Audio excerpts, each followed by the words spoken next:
Assalamualaikum warahmatullahi wabarakatuh. Alhamdulillahi rabbil alamin. Hamdan katsiran thayyiban mubarakan fihi kama yuhibbu rabbuna wa yarda. Alhamdulillahi inda ridha, alhamdulillahi qabla ridha, alhamdulillahi ba'da ridha, alhamdulillahi ala kulli hal. Allahumma salli wa sallim wa barik wa an'im ala habibina nabiyina al-karim Muhammad sallallahu alaihi wasallam wa ala alihi washabihi rasulillahi ajma'in. Ikhwani wa akhwati fillah, kaum muslimin wal muslimat, bapak-bapak, ibu-ibu rahimani wa rahimakumullah. Kita lanjutkan kembali pembahasan tentang zakat fitri. Terakhir tadi di manakah zakat fitri dibayarkan? Itu di tempat di mana dia tinggal dan diberikan kepada fakir dan miskin di tempat dia tinggal. Kemudian yang selanjutnya yang perlu kita ketahui juga, apakah mengeluarkan zakat fitri wajib dengan niat?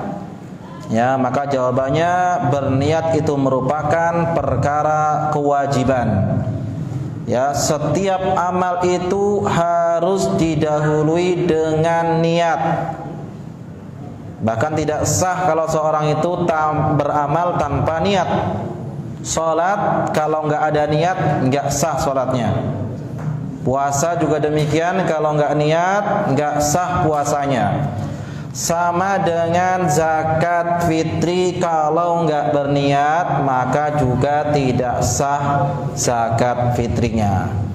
Maka niat itu merupakan perkara yang wajib.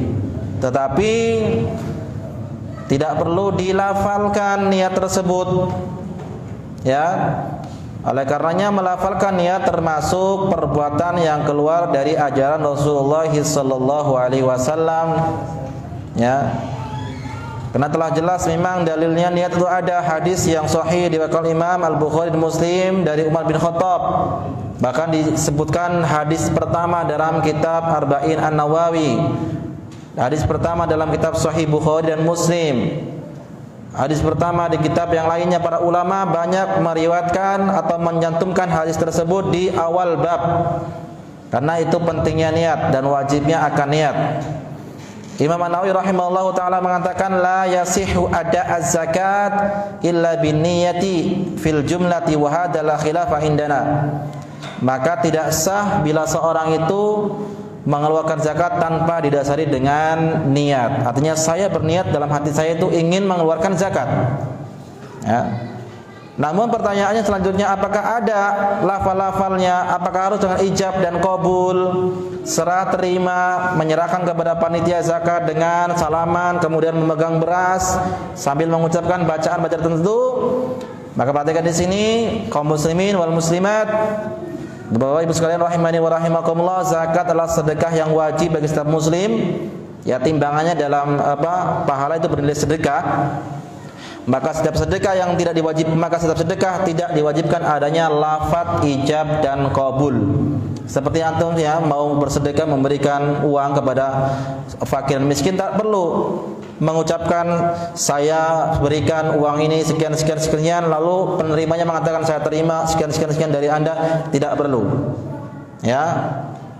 Sama dengan zakat juga demikian, cukup menyerahkan hartanya yang sedekahkan kepada penerima sedekah maka sudah sah. Maka ijab qabul terkadang dengan ucapan dan terkadang dengan perbuatan. Maka membayar zakat fitri tidak diwajibkan dengan lafaz ijab qabul dan hukumnya sah walau tanpa ijab dan qabul. Kecuali kalau nikah ya, nikah baru wajib dengan ijab qabul. Kalau enggak sah ya nikahnya. Nah, Tapi kalau zakat tidak ada persyaratan harus ijab dan qabul. Apalagi dengan lafaz-lafaz yang ditetapkan sedemikian rupa atau dengan tata cara tertentu seperti harus bersalaman atau semisalnya ya memegang beras, yang memberikan pegang berasnya atau yang menerima pegang berasnya sambil dengan lafaz-lafaz tertentu, maka ini tidak ada. Namun jika dilakukan dengan lafaz ya ijab qabul hukumnya boleh. Karena para ulama hanya menjelaskan lafaz apa hukumnya tidak wajib dan lafaz tidak ada ketentuan, bahkan sangat fleksibel. Yang jelas tidak ada redaksi lafaz tertentu. Ya, misal contoh di sini ya, fleksibel. Pak, ini zakat fitri saya atau zakat fitri keluarga saya semuanya 5 orang. Maka panitianya mengatakan atau menjawab dan mencatatnya, baik Mas saya terima ya, atau Mas terima kasih, atau oke, jazakallahu khairan, cukup. Tidak ada lafaz khusus ya dengan nawaitu apalagi macam-macam seperti itulah, enggak ada. Ya. Ini perlu kita jelaskan. Karena niat itu tempatnya dalam hati. Seorang itu mengambil berasnya dari kantong beras itu sudah berniat. Datang ke masjid membawa beras itu sudah berniat. Tanpa harus diucapkan. Adapun ijab qabul itu caranya fleksibel, tidak ada ketentuan khusus. Ya, baik. Ini tentang apakah ada ijab dan qabul. Kemudian bagaimana cara membayar zakat fitri? Yang pertama, bisa langsung dibayarkan ke penerima yang telah diketahui, kalau kita ketahui statusnya. Kalau kita ketahui di kampung kita ada orang yang betul-betul berhak, fakir dan miskin, maka kita boleh langsung datang ke rumahnya memberikan zakat. Atau kalau kita tidak tahu, kita nggak tahu saat di kampung kita ini siapa, atau misalnya kita baru di situ, kita nggak tahu di mana kita harus memberikan zakatnya, siapa orang fakir miskin, maka boleh kita membayar zakat fitri melalui panitia penerima zakat fitri yang dibentuk oleh takmir masjid. Ingat kata-katanya panitia penerimaan zakat fitri, bukan amil zakat. Ya, jadi 2 caranya. Nah, langsung datang ke tempatnya ataupun melalui panitia penerimaan zakat fitri. Kemudian bagaimana cara mendistribusikan zakat fitri? Perhatikan di sini. Syekh Shalih Fauzan hafizallahu taala berfatwa atas pertanyaan berapa jumlah penerima zakat. Ya. Maka beliau mengatakan qad faradallahu Rasulullah sallallahu alaihi wasallam shadaqatal fitri sa'an minal burri aw nahwuhi minat ta'ami fayajuzu lil muslim an yadfa'a lis-sa'i syahshin wahid aw lisyakhsil wahid wa li iddati ashas. Al-muhim an yakuna minal difa' min ad-dafi sa'in kamilun amal madfu'u lahu fala mani an yashtarik iddata ashas fi sadaqatin syakhsin wahidin. Artinya adalah Rasulullah sallallahu alaihi wasallam mewajibkan zakat fitri berupa 1 sok ya gandum atau bahan makanan lainnya, dan boleh bagi kaum muslimin untuk menyerahkan 1 sok zakat fitri kepada 1 orang penerima atau ke beberapa orang yang terpenting dari yang wajib zakat itu menyerahkan 1 sok penuh. Adapun penerima tidak ada masalah, ada beberapa orang miskin yang mendapatkan zakat dari 1 orang wajib zakat. Maksudnya seperti ini kesimpulannya. Zakat dari beberapa orang, misalnya kita ini panitia zakat, dikumpulkan dari sebulan, diserahkan kepada 1 orang sekian kilo, boleh. Ya, atau yang kedua, zakat dari 1 orang banyak, misalnya 1 orang ini 1 keluarga, ada 5 kilo atau berapa kilo, atau 10 kilo, 15 kilo, 20 kilo, diserahkan ke beberapa orang miskin. Ya, ada misalnya ada 5, 1, 2, 3, 4, 5, si fulan sekilo, si fulan 2 kilo, si fulan 2 kilo, terus. Ini boleh seperti itu caranya. Bisa dipahami ya? Ya. Jadi seperti itu. Yang jelas setiap orang yang mengeluarkan hanya 1 sok saja. Adapun yang menerima boleh lebih dari 1 sok. Yang menerima boleh lebih dari 1 sok. Kalau dalam masjid ini banyak yang mengeluarkan, yang miskinnya cuma 10 orang, berarti banyak juga dapatnya. Maka ini boleh. Ya. Jadi seperti itu cara membaginya.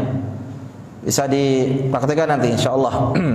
Kemudian, apakah ada amil zakat fitri? Pertanyaannya, ini harus kita ketahui juga masih terjadi di berbagai macam masjid, kampung-kampung ada pembentukan amil zakat fitri. Padahal yang adalah penerimaan, panitia penerimaan zakat fitri. Tidak ada kata-kata amil zakat fitri. Kenapa? Amil dalam bahasa Arab artinya pekerja. Ya, amil, kata kerja. Orang yang bekerja namanya amil. Ya. Secara istilah amil zakat adalah orang yang diberikan tugas untuk mengurus zakat dan mengumpulkannya dari orang yang berhak mengeluarkan zakat, kemudian dibagikan kepada golongan yang menerima. Dan dia diberikan otoritas oleh pemerintah untuk mengurusi zakat tersebut, ya. Jadi pemerintah itu menunjuk atau membuat SK, surat kuasa, surat tugas, surat keterangan kepada si fulan sebagai amil zakat. Tugasnya apa? Tugasnya mengambilin zakat-zakat bagi orang-orang yang berhak atau yang sudah mampu mengeluarkan zakatnya, diambili. Lalu dia nanti dikumpulkan dan didistribusikan kepada orang yang berhak menerima zakat. Itu namanya amil zakat. Di negara atau di daerah kita alhamdulillah sudah ada, ya, badan amil zakat. Dan setiap kampung biasanya sudah ada. Di kampung tempat saya Kotoring ini ada orang yang ditugaskan untuk mengambil zakat. Dia disebut dengan amil zakat karena tugasnya mengambil zakat-zakat pada orang-orang yang sudah diharuskan mengeluarkan zakat. Ini, ya. Sehingga telah jelas bahwa syarat amil zakat adalah yang diangkat, diberikan otoritas oleh pemerintah muslim untuk mengambil zakat dan mendistribusikan, sehingga panitia zakat yang ada di berbagai masjid serta orang-orang yang mengangkat dirinya sebagai amil bukanlah amil secara syar'i. Ya, dia katakan tetap apa, dia mengatakan oh kami amil zakat, tidak, dia bukan amil zakat tapi dia panitia penerimaan zakat fitri. Karena amil itu tugasnya itu setiap tahun dia melaporkan atau setahun dia mengambil zakat kepada orang-orang yang berhak menerima zakat, lalu dikumpulkan, setelah itu baru dibagikan. Itu amil namanya. Lah kalau ini kan enggak. Takmir masjid buat panitia pembagian. Tujuannya apa? Memudahkan bagi orang-orang yang mau memberikan zakatnya, zakat fitri. Ya. Ya, baik. Hal ini sesuai dengan istilah amil pekerja dipekerjakan oleh pihak tertentu. Syarat amil zakat pertama, diberi kuasa oleh penguasa untuk mengurus zakat, bukan mengangkat dirinya sebagai, ya, amil zakat. Jadi dia diangkat oleh penguasa, bukan buat sendiri amil zakat, tidak. Tapi dia diangkat oleh pemerintah, ditugaskan. Yang kedua, mengambil dan mendistribusikan zakat sehingga ia bukan hanya duduk di masjid atau kantornya. Kalau sekarang kan 1 tahun sekali baru dia duduk buka panitia gitu, dikatakan amil zakat. Tidak, itu bukan amil zakat tapi panitia penerimaan zakat. Karena tugasnya dia memutar keliling kampung ambil, ya, itu amil namanya. Sebagaimana tugas daripada Mu'adz bin Jabal radhiyallahu taala anhu ketika ditugaskan ke negeri Yaman, itu apa? Untuk mengambil harta-harta, ya, mewajibkan kepada mereka zakat dan mengambil dari orang-orang kaya dan dikeluarkan kepada orang-orang fakir. Nah, ini tugasnya. Jadi telah jelas tidak ada amil zakat fitri dan dia tidak berhak mendapatkan bagian. Nah, kadang ada sebagian memang menjadikan sebagai itu lahan pencarian. Bahkan lebih banyak dapatnya daripada fakir miskin. Ya. Diperbanyak sengaja amilnya, namanya dibanyakan. Lalu baginya juga diperbanyak. Ini namanya zalim, ya, kezaliman, dosa yang disegerakan oleh Allah Subhanahu wa taala kebinasaannya. Baik. Sudah selesai. Alhamdulillah, ini tentang panduan penerimaan zakat atau pengeluaran zakat fitri. Kita langsung akan menimbang 1 sok atau 1 mud beras. Silakan bisa diantar atau dibawa ke sini berasnya untuk kita contoh dan kita lihat langsung dengan mata dan kepala kita berapa 1 sok, berapa kilo kalau dikilokan, ya. Baik, ini berasnya beda-beda. Mungkin bisa dibuka terlebih dahulu. Ini yang sudah dibuka apa nih? Tapi koki, lewat ini. Di atas meja nggak apa-apa nimbangnya ya. Di atas meja aja, biar nampak, biar kelihatan. Baik, diarahkan. Ya.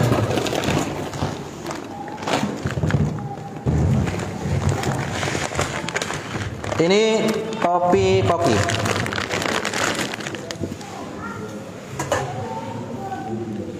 Ada satu on? Gak ada ya. Baik. Jadi ada modelnya dua, press atau munjung gini ya. Ya, apa namanya?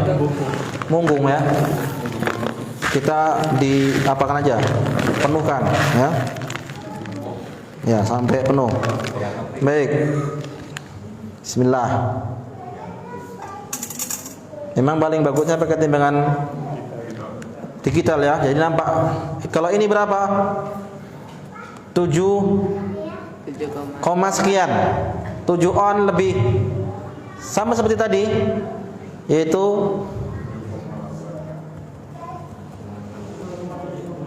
nih.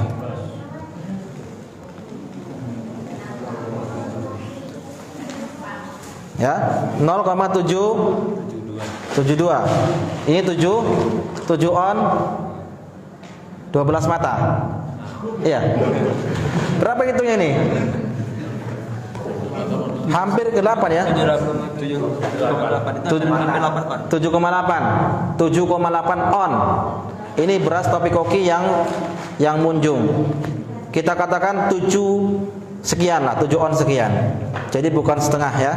Baik, berarti kalau 4 mut 1 sok, jadi berapa? 7,8 kali 4. 3 kilo? 3 kiloan lebih atau 3 kiloan ya? 3,1, Masya Allah, mantap matematikanya. Ya, 3,1 ini untuk beras topi koki, atau kita bulatkan jadi 3 kilo. Baik. Ada beras yang lain contohnya mungkin? Nah. Ini apa nih? Anak darah. Tolong. Ya. Baik, ini beras anak darah. Ya, anak daro.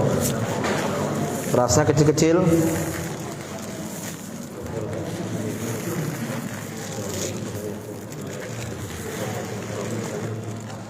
Baik, kita timbang.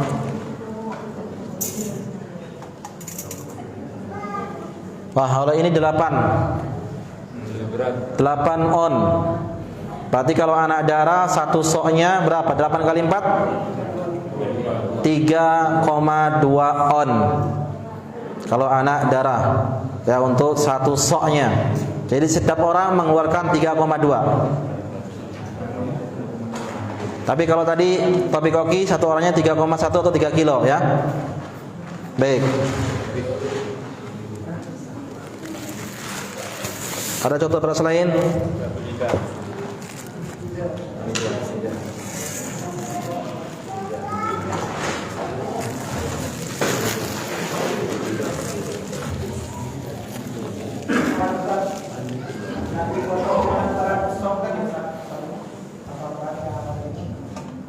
Ini nggak sampai 1 on, nggak sampai. Ringan banget tuh.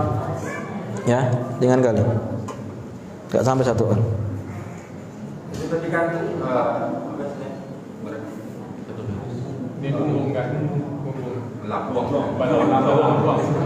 ya. Datar satu dengan pengaruh ya? Kalau datar ya kurang lebih. Kalau datar baik kita hitung mungkin sekali datar ya. Standarnya kita buat yang baik. Ini yang anak darah tadi kita buat standar crash ya.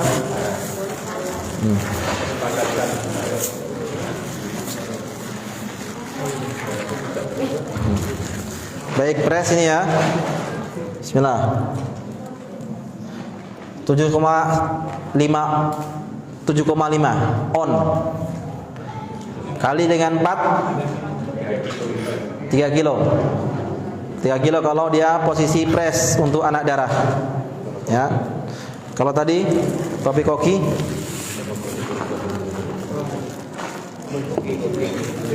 untuk yang pressnya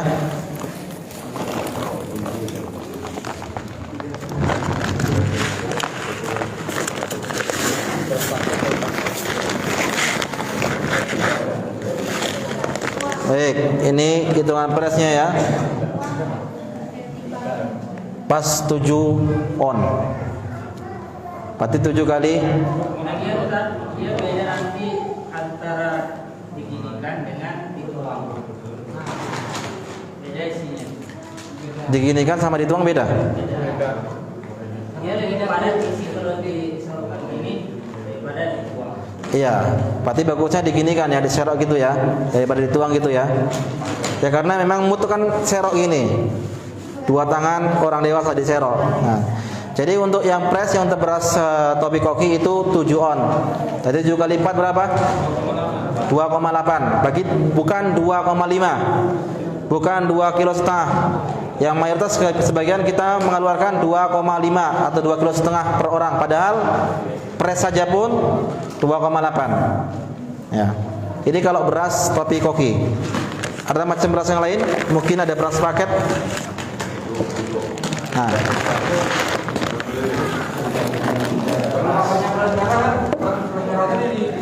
Ya, yang biasa dimakan di masyarakat setempat.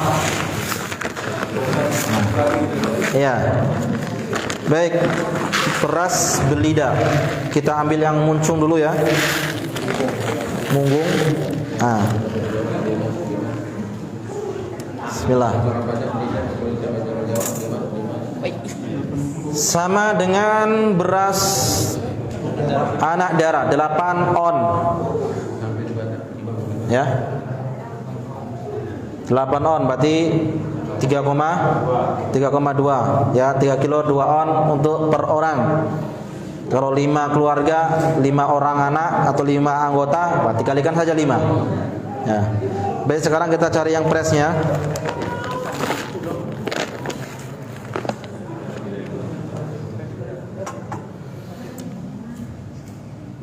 Yang pressnya terlalu ngepres ini. Nah.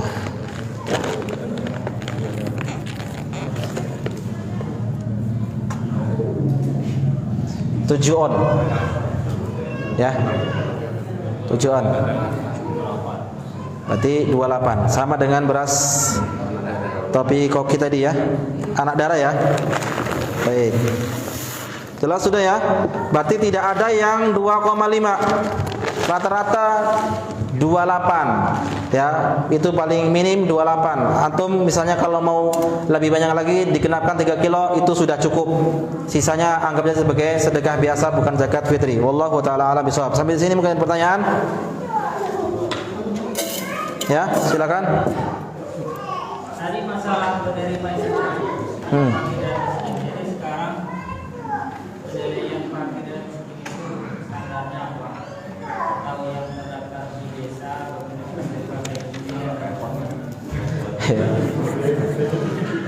Ya. Sekarang itu kan mudah ya. Fakir atau miskin. Kalau fakir mungkin jarang di sini, alhamdulillah. Kalau miskin mungkin sudah banyak, adalah beberapa orang. Miskin itu kalau secara pengertiannya orang yang bekerja antara pemasukannya dengan pengeluarannya itu tidak seimbang. Artinya ketika dia ada pekerjaan, beda dengan orang fakir nggak punya pekerjaan. Kalau miskin punya pekerjaan, tapi kebutuhannya atau uang yang didapatkan untuk memenuhi kebutuhannya nggak mencukupi, itu disebut dengan miskin. Ya, dan kita bisa melihat di mana tempat-tempat atau orang-orang yang memang dia miskin. Bukan dilihat dari rumah, tidak juga. Ya, kadang ada rumahnya mewah tapi dia penghasilannya pas-pasan, kadang kurang, kadang tidak mencukupi, itu namanya miskin. Ya. Atau kalau misalnya kita nggak tahu, ya sudah kita tanya sama siapa yang memang tidak tahu. Mungkin datanya bisa kita ambil dari kantor desa, siapa-siapa saja orang yang miskin. Biasanya ada surat-suratnya atau data-data desa yang orang berhak menerima bantuan atau orang-orang yang miskin. Wallahu ta'ala bishawab. Berapakah kadar fidyah dan bagaimana cara pembayarannya? Fidyah itu setengah sok. Berarti 2 mud. Ya, setengah sok berarti berapa? 2 mud. Berapa 2 mud tadi? Anggapnya 1,5 kilo ya, karena 7 kali tambah 7 jadi 1,4. Kenapa dari 1,5 atau 1,5 kilo? Itu dalam satu hari puasa yang dia tinggalkan. Misalnya orang tua yang nggak sanggup berpuasa lagi, ya maka dia membayar fidyah selama, kalau puasa 30 hari boleh dia membayarkannya dalam bentuk beras 30, berarti kalau satu hari 1,5 dikalikan 30 sebanyak 45 kilo.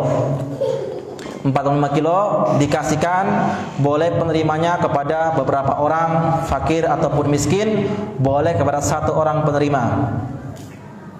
Dan kalau untuk beras ini bagusnya adalah dengan disertai lauk pauk.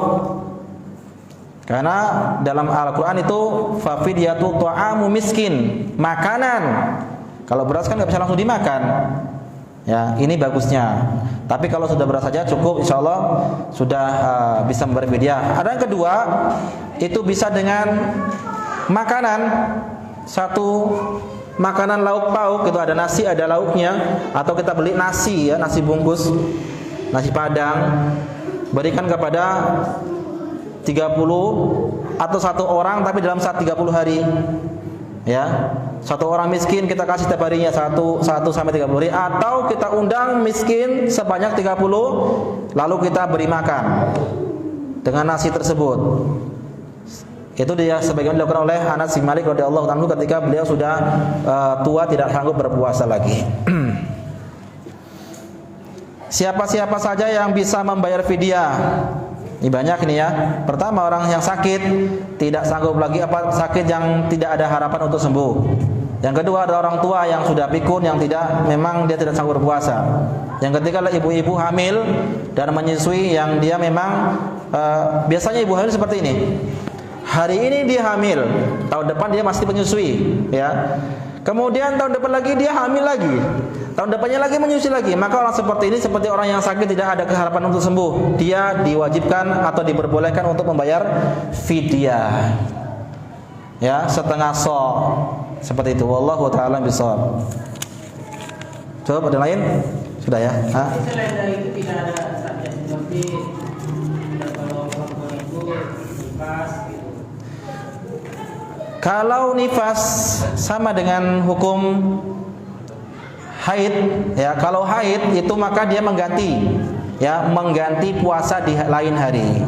Adapun kalau melahirkan, wallahu ta'ala jelas menyusui sama ibu-ibu hamil itu adalah fidyah. Ya, wallahu ta'ala. Nanti kita akan cek lagi. Yang jelas yang saya sebutkan insyaallah itu pasti dia orang-orang yang berhak untuk membayar fidyah. Nah, cukup ya. Ada pertanyaan tentang seputar zakat fitri, ada yang masih bingung? Berapa kilo satu orang ini kita keluarkan? Satu sok yang lebih jelasnya ya. Satu soknya berapa kilo? Takarannya ya, ada yang 28, ada yang 3 kilo, ada yang 32. Silakan dipilih. Ya, 3 kilo saja sudah mencukupi insyaallah taala ya. Baik, itu adalah Al-Qur'an untuk dibagikan. Ya, pertanyaan itu mana? Pertanyaan. Siapa yang mau menjawab? Angkat tangan. Siapa yang mau menjawab? Angkat tangan. Ini Al-Qur'an nih, Madinah. Cetakan Madinah. Ayo. Angkat tangan dulu. Yang belum punya Al-Qur'an mungkin. Pertanyaan aja langsung. Baik, pertanyaan pertama.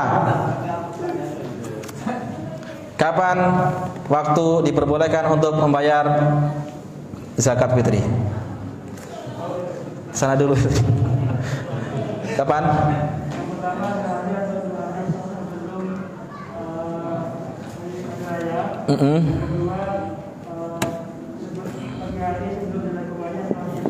Bagus, masya Allah.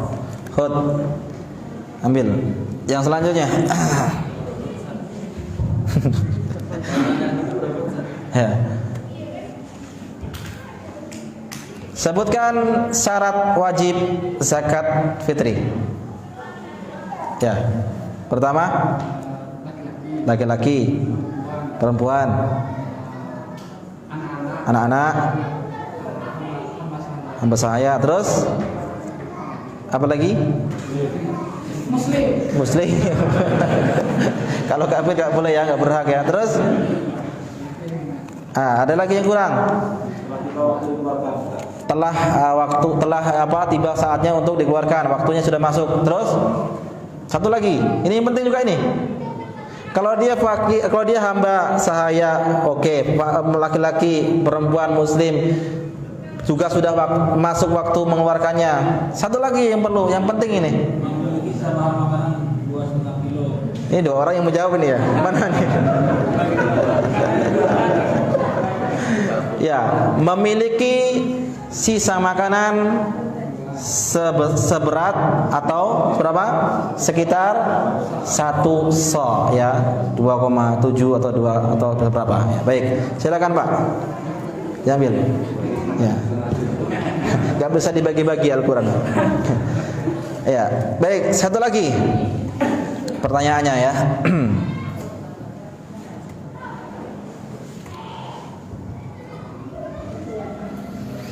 Kepada siapakah zakat fitri ini dikeluarkan? Fakir dan miskin. Baik, itu saja. Enggak ada lagi. Baik, Masya Allah. Paham berarti ya. Sudah selesai pembagian hadiahnya. Masya Allah, jazakumullah khair. Terima kasih banyak ya kepada panitia juga yang menyediakan semua demi terjalannya kajian seperti ini. Mudah-mudahan yang kita bahas bermanfaat, bisa kita praktekkan di bulan Ramadan nanti. Ada pertanyaan juga? Kita mau tutup nih. Ya.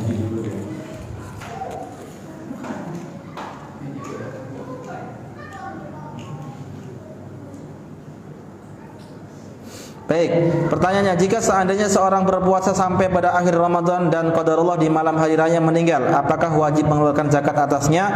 Jawabannya wajib mengeluarkan zakatnya. Siapa yang mengeluarkan? Yang mungkin adalah ahli warisnya. Ya, karena zakat itu adalah wajib, maka barang siapa yang meninggalkan secara sengaja atau kelalaian, dia wajib mengqadanya di puasa yang akan datang. Ya. Ini zakat wajib, maka seorang yang akan meninggal berwasiat kalau misalnya ada puasa yang ditinggalkan atau zakat belum dibayarkan, diwasiatkan kepada ahli warisnya untuk membayarkannya. Ya, wallahu taala bisawab. Sampai di sini enggak ada lagi. Mudah-mudahan bermanfaat. Insyaallah semoga Allah mempertemukan kita di dalam bulan Ramadan dan mengeluarkan kita dari bulan Ramadan dalam keadaan diterima semua amal ibadah kita. Kita tutup dengan doa majelis. Subhanakallahumma wa bihamdika asyhadu an la ilaha illa anta astaghfiruka wa atubu ilaik. Assalamualaikum warahmatullahi wabarakatuh.